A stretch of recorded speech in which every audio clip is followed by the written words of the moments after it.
বন্ধুরা ভাবুন তো, মাত্র 21 বছর বয়সী তার দিলীপ ট্রফির ডেবিউ ডবল সেঞ্চুরি করলেন একজন প্লেয়ার। এই প্রতিভাবান প্লেয়ার যার খেলা থেকে পুরো ক্রিকেট বিশ্ব এখন হতচকিত হয়ে গেছে এবং অনেকে তাকে নতুন পূজারা বলেও আখ্যা দিচ্ছে। এই নতুন প্লেয়ার এর যা স্কিল, এর যা ব্যাটিং স্টাইল, সেটা থেকে আমাদের ভারতীয় ক্রিকেটের ভবিষ্যৎ যে একটা নতুন পর্যায়ে পৌঁছাতে চলেছে সেটা একটা প্রমাণের এক ঝলক দেখিয়ে দিচ্ছে এই প্লেয়ার। তাহলে চলুন বন্ধুরা দেখে নিই কে সেই প্লেয়ার এবং কি এমন তার স্ট্র্যাটেজি আছে এবং কি এমন পাওয়ার যেটা সকলের মন জয় করে নিচ্ছে এবং এটা আমাদের ভারতীয় দলের কি সুবিধা হতে চলেছে, আমাদের ভারতীয় দলের ইতিহাস কি পাল্টে যেতে পারে এবং ভবিষ্যৎ কি নতুন করে লেখা হতে পারে এই প্লেয়ারের দ্বারা, সবকিছু জানবো বন্ধুরা আজকের ভিডিওতে। তাই বন্ধুরা ভিডিওটা একদম স্কিপ না করে শুরু থেকে শেষ পর্যন্ত মনোযোগ সহকারে দেখে নিন, কারণ প্রত্যেকটা মুহূর্ত আপনার কাছে গুরুত্বপূর্ণ। যদি আপনি একজন ক্রিকেট প্রেমী হন তাহলে অবশ্যই ভিডিওটি স্কিপ না করে দেখুন। নমস্কার বন্ধুরা, আপনারা দেখছেন ক্রিকেট ক্র্যাফটস, আর আজকে আপনারা পেয়ে যাচ্ছেন ক্রিকেট রিলেটেড সমস্ত আপডেট সবার প্রথমে। তাই আপনি যদি এখন আমাদের চ্যানেলটি সাবস্ক্রাইব না করে থাকেন অবশ্যই চ্যানেলটি সাবস্ক্রাইব করে নিন এবং পাশে থাকা বেল আইকনটি প্রেস করতে ভুলবেন না। আর ডেসক্রিপশন বক্সে থাকা লিঙ্কে ক্লিক করে অবশ্যই আমাদের টেলিগ্রাম চ্যানেল এবং হোয়াটসঅ্যাপ চ্যানেলে যোগ দিন, কারণ ওখানেই আমরা দিই সেই সব খবর যা অন্যান্য জায়গায় আমরা দিতে পারি না।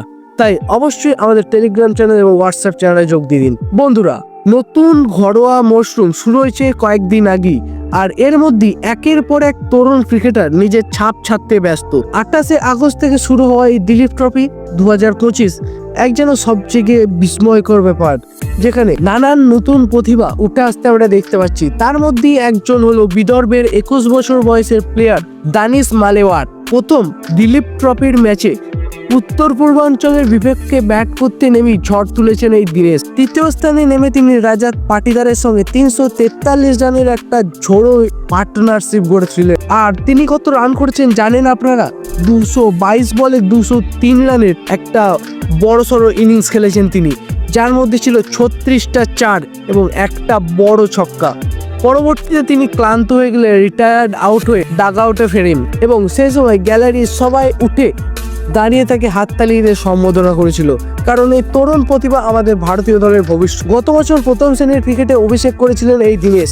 প্রথম মৌসুমে একের পর এক ম্যাচে ধারাবাহিকভাবে রান করে তিনি চমকে দিয়েছিলেন সবাইকে। রঞ্জি ট্রফির ফাইনালে 153 রানের ম্যাচ উইনিং ইনিংস খেলেছিলেন এই বিদর্ভের প্লেয়ার। এবার দিলীপ ট্রফির প্রথম ম্যাচেই ডবল সেঞ্চুরি করে তিনি বুঝিয়ে দিলেন এ শুধু শুরু নয়, এখন অনেক কিছু বাকি আছে যেটা তিনি দেখাতে চলেছেন। বন্ধুরা সাম্প্রতিক এক সাক্ষাৎকারে তিনি বলেছেন, আমি ক্রিকেট খেলি, এটা আমার বাবা চিরকালই চাইতেন, তাই 7 বছর বয়সী আমাকে তিনি ক্রিকেট একাডেমিতে ভর্তি করে দিয়েছিলেন।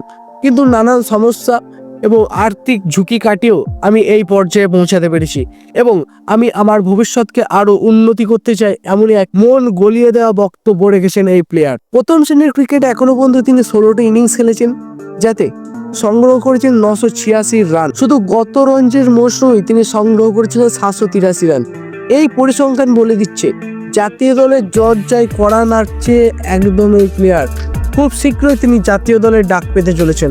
তাহলে বন্ধুরা আপনাদের কি মনে হয়, এই দীনেশ কি আগামী দিনে ভারতীয় টেস্ট দলের মেরুদণ্ড হয়ে উঠতে পারবেন, নাকি তিনি আরো কিছু ঘরোয়া ক্রিকেটে দুর্দান্ত পারফরমেন্স করে নিজের বেসটাকে আরো স্ট্রং করবেন, সেটাই এখন দেখার।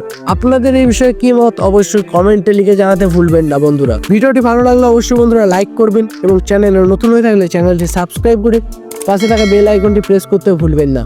আর দেখুন ডেসক্রিপশন বক্সে কিছু লিঙ্ক আছে যেগুলো আমাদের টেলিগ্রাম চ্যানেল এবং হোয়াটসঅ্যাপ চ্যানেলে, সেখানে গিয়ে অবশ্যই জয়েন হয়ে যান, কারণ সেখানে ক্রিকেট রিলেটেড খুঁটিনাটি আপডেট আমরা সেখানেই প্রথম দিয়ে থাকি। তাহলে বন্ধুরা আজকের জন্য এই পর্যন্ত, ফিরে আসছি খুব শীঘ্রই নতুন কোনো এশিয়া কাপ রিলেটেড আপডেট নিয়ে। ততক্ষণের জন্য ভালো থাকুন, সুস্থ থাকুন এবং ক্রিকেটের প্রেমে হাবুডুবু খেতে থাকুন।